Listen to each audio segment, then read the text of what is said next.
खरे तर आत्तापर्यंतच्या माझ्या आयुष्यात मी त्यांना कुठेही प्रत्यक्षात पाहिलेले नव्हते. तरीही जळी, स्थळी, काष्टी, पाषाणी मला तेच दिसत होते. त्यांचे ते आश्वासक स्मित सतत मला धीर देत होते. जणू ते मला सांगत, "तू फक्त माझीच आहेस, फक्त माझी. तू विधिवत माझी होणार आहेस. फक्त योग्य वेळ येण्याचाच काय तो अवकाश आहे. त्या वेळेची वाट बघ प्रिये. धीर सोडू नकोस." श्रीकृष्णांना मी मनातूनच कधीच वरले आहे हे माझी माता, सुदेव काका, सखी शीलावती साऱ्यांना ठाऊक होते. पण मला आश्वासक भास होतात हे गुपित मात्र फक्त शीलावतीलाच माहीत होते. शीलावती माझी प्रिय सखी. ती सोडून इतर सख्या दासी साऱ्यांनाच वाटत होते की ही एवढी शांत कशी. रुक्मिणीदादाने माझा विवाह शिशुपालाशीच करायचा निर्धार केला होता.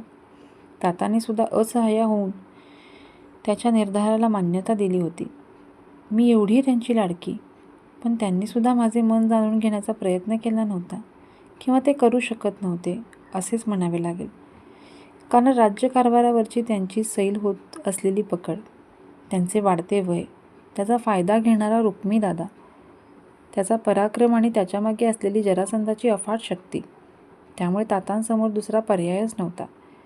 या निर्णयामुळे माझी माता शुद्धमती फार दुःखी होती, कारण तिला माझी चिंता होती.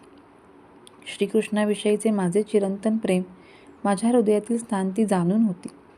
माझ्यावर जर हा निर्णय लादण्यात आला तर मी कोणते पाऊल उचलेन हेच तिला कळत नव्हते. मातेचेच हृदय ते. अनेक शंका-कुशंका तिच्या मनाला क्लेश देत होत्या.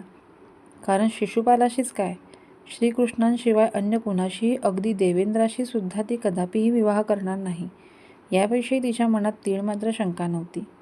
रुक्मिणीदादा तर माझ्यासमोर श्रीकृष्णांविषयी वाईट बोलण्याचा एकही संधी सोडत नसे. तो त्यांच्याविषयी म्हणत असे, "ते गवळ्याचं पोर. सगळं बालपण गाई-गुरं चारण्यात आणि बासरी वाजवण्यात गेलं. ना त्या घराण्याला पराक्रमी राजघराण्याची परंपरा, ना राजपद. बंदीशाळेत जन्म त्याचा. जन्मावेळी मातापिता बंदीशाळेत म्हणजे काय सुलक्षण आहे? कुलक्षणी कार्ट. त्याला कोण सुबुद्ध राजकन्या वरणार? तूच विचार कर राजकन्ये. आपलं राजकुल त्रिखंडात गाजत असलेली त्याची प्रतिष्ठा, माझी ही गुणी सौंदर्यखानी सोन्यासारखी सर्व बंधूंची लाडकी एकुलती एक भगिनी. रत्न आहे रत्न. मी हे रत्न त्या दरिद्र गवळ्याच्या हाती पडू देणार नाही. रत्नाला कोंदणही तसंच हवं. त्यासाठी या पृथ्वीतलावर योग्य वर एकच, राजबिंडा, महापराक्रमी, चेदिराज शिशुपाल. मी त्याला कशी सांगणार होते की त्याचे शिशुपाल पुराण ऐकून माझे कान किटतात. त्याचवेळी मला गालातल्या गालात खोडकर स्मित करणारे श्रीकृष्ण दृष्टीसमोर दिसतात. माझे भास सुरू होतात. मी हे जग विसरते, तल्लीन होते. दादाला वाटते मी शिशुपालाचे वर्णन ऐकता ऐकताच जग विसरते की काय. माझ्या भावविश्वात मला सोडून देऊन तो समाधानाने तिथून निघून जात असे. त्याच्या दणदण पायवाराने मला त्या जगातून या जगात आणले जाई. अशीच एकदा मी डोळे उघडले तेव्हा शीलावती माझ्याकडे टक लावून कौतुकाने बघत असल्याचे जाणवले.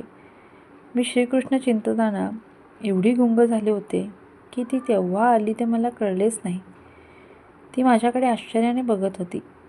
मी तिला विचारले, "अशी एकटक आश्चर्याने काय बघतेस माझ्याकडं?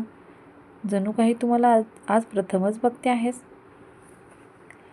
ती म्हणाली, "कशी सांगू तुला रुक्मिणी, तू मला नित्य नवी भासतेस. आत्तासुद्धा तू किती सुंदर तेजस्वी दिसत होतीस रुक्मिणी. तुझं वर्णन करायला माझ्याजवळ शब्द नाहीत. तुझा सतेज, ताम्रवर्णी गौरवर्ण, कुरळ्या केशकपालाचा महिरेने शोभणारा भालप्रदेश, दाट काळा केशसंभार, रेखीव भुवया, चाफेकळी नासिका, नाजूक जीवनी, एकाच वेळी सात्विक भावाने आणि बुद्धिमत्तेच्या तेजाने चमकणारे नेत्र. अगं पुरे, आज माझ्या रूपाची स्तुती अगदी उतू चालली आहे. प्रयोजन काय? काही अंतस्थ हेतू?" मला तर वेगळी शंका येतेय.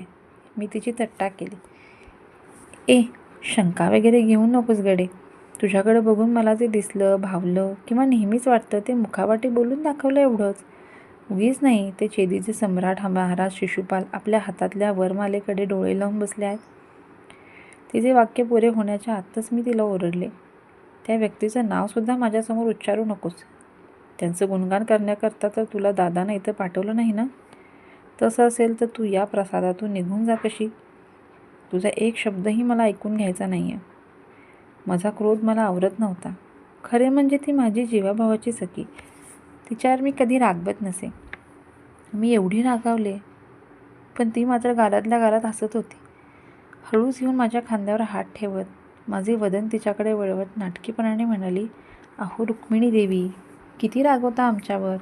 आम्ही अजान. क्षमा करा आम्हाला. तुमच्यासमोर एका विशिष्ट व्यक्तीची सोडून दुसऱ्या कुणाची स्तुती करण्याचे आम्हाला धैर्य होईल का?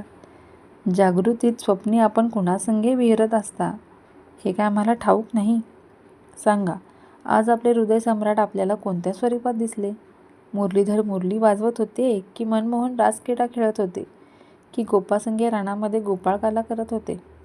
कोणत्या रूपात आपल्या प्रियतमेला भेटायला आले होते? ती थट्टा करत होती. इकडे माझा जीव लज्जेने उडून गेला होता. हृदय धडधडत होते आणि मी लज्जेने डोळे झाकले. रुक्मिणीदादाच्या आज्ञेप्रमाणे स्वयंवराच्या आयोजनाचा निर्णय घेण्यात आला. महामंत्री, मंत्री, सचिव, सेवक, दासदासी साऱ्यांनाच कामाला जुंपले गेले. पूर्व, पश्चिम, उत्तर, दक्षिण असे तो हिमाचल देशोदेशांच्या राजांना निमंत्रणे पाठवली गेली. मला मात्र रात्रंदिवस एकच चिंता जाळत होती. माझ्या हृदय सम्राटाच्या निमंत्रणाचे काय? त्यांना निमंत्रण पत्रिका पाठवली गेली की नाही? सुदैव काकांना मातेला विचारले, पण ते दोघेही निश्चितपणे सांगू शकले नाहीत. पण रुक्मिणीदादा काहीतरी कारणे काढून निमंत्रण देण्याचे नाकारत होता. त्याचवेळी कृतकौशिक काका मात्र तात्यांना समजवण्याचा प्रयत्न करत होते की श्रीकृष्णासारख्या दिगंत कीर्ती लावलेल्या योद्ध्याला न बोलवणे योग्य होणार नाही. प्रजेचा रोष ओढवून घ्यावा लागेल, कारण प्रजा श्रीकृष्ण दर्शनासाठी उतावळी झाली आहे. तेच फक्त या रुक्मिणीला अधिकारवाणीने सांगू शकतील एवढे सुदैव काकांकडून कळले. सुदैव काका पुढे म्हणाले, चिंता करू नकोस रुक्मिणी. मला निश्चितपणे वाटते की श्रीकृष्णाचे पाय विदर्भ देशाला लागणार आहेत. मी विचारले, काका, दादा कोणत्या मुद्द्यावर श्रीकृष्णाला निमंत्रण देण्याचे नाकारतो आहे? त्यासाठी त्याला काकांना किंवा तातांना काही सबळ कारणे तर द्यावी लागतील ना? ते म्हणाले, हे राजकन्ये, तुला तर माहीतच आहे की श्रीकृष्णाला न बोलवण्याचा डाव एकट्या रुक्मिणीदादांचा नाही, तर तो जरासंध शिशुपालाचा सुद्धा आहे. त्यांनी श्रीकृष्णाला निमंत्रण नाकारण्याची 2 कारणे पुढे केली आहेत. पहिले कारण म्हणजे श्रीकृष्ण कोणत्याही देशाचा विधिवत राज्याभिषेक झालेला राजा नाही किंवा राजाचा भावी वारस असलेला युवराजही नाही. आणि दुसरे कारण म्हणजे श्रीकृष्णाचे यादव कुल ययाती राजाच्या काळापासूनच शापित कुल म्हणून ओळखले जाते. अशा शापित कुलाशी संबंध जोडणे आपल्या वंशाला शोभा देणारे नाही. सुदैव काकांनी जे सांगितले त्यामुळे मी चिंतेत पडले. मला मनातल्या मनात हसू आले. जो या त्रिखंडातील कोट्यावधी लोकांचा हृदय सम्राट होता, त्याला या राज्याभिषेक, राजसिंहासन या उपचारांची गरजच काय?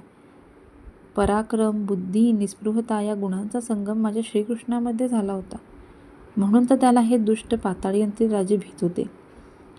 तो जर स्वयंवराला आला तर त्याच्यापुढे आपण निष्प्रभ ठरू, हीच त्यांची खरी समस्या होती. दादांचे हे मुद्दे पोकळ होते हे कसे सिद्ध करता येईल असे विचार माझ्या मनात येत होते. माझ्या मनातले भाव माझ्या डोळ्यात उमटले असावेत. सुदैव काका पुढे म्हणाले, हे राजकन्ये, चिंता करू नकोस. कृतकौशिक महाराजही तुझं मन ओळखून आहेत आणि श्रीकृष्णाची महती जाणून आहेत. खरं सांगू, तुझ्या तातांनाही महाराज श्रीकृष्ण इथे यायला हवे आहेत. त्यामुळे या दोन्ही समस्यांवर ती दोघं उपाय शोधतील. श्रीकृष्णांना आमंत्रण जाईल आणि ती दोघं म्हणजे राजाधिराज श्रीकृष्ण आणि त्यांचे बंधू उद्धव इथे येतील. अगं राजकन्ये, श्रीकृष्णाचं स्वतःचं जीवन अंधकारात प्रकाश दाखवणारा दीपस्तंभ आहे. मला निसंशय माहीत आहे की हाच दीपस्तंभ तुझ्या मनातल्या चिंतेचा अंधकार दूर करून तुझं जीवन आनंद, सुख आणि माधुर्याने उजळून टाकणार आहे. काकांच्या अभिवचनाने मला धीर आला. आचार्यांच्या मुखातून जणू आपली नियतीच बोलते आहे असा भास झाला. मी निश्चिंत मनाने उठले. माझा नित्य कर्माला लागले.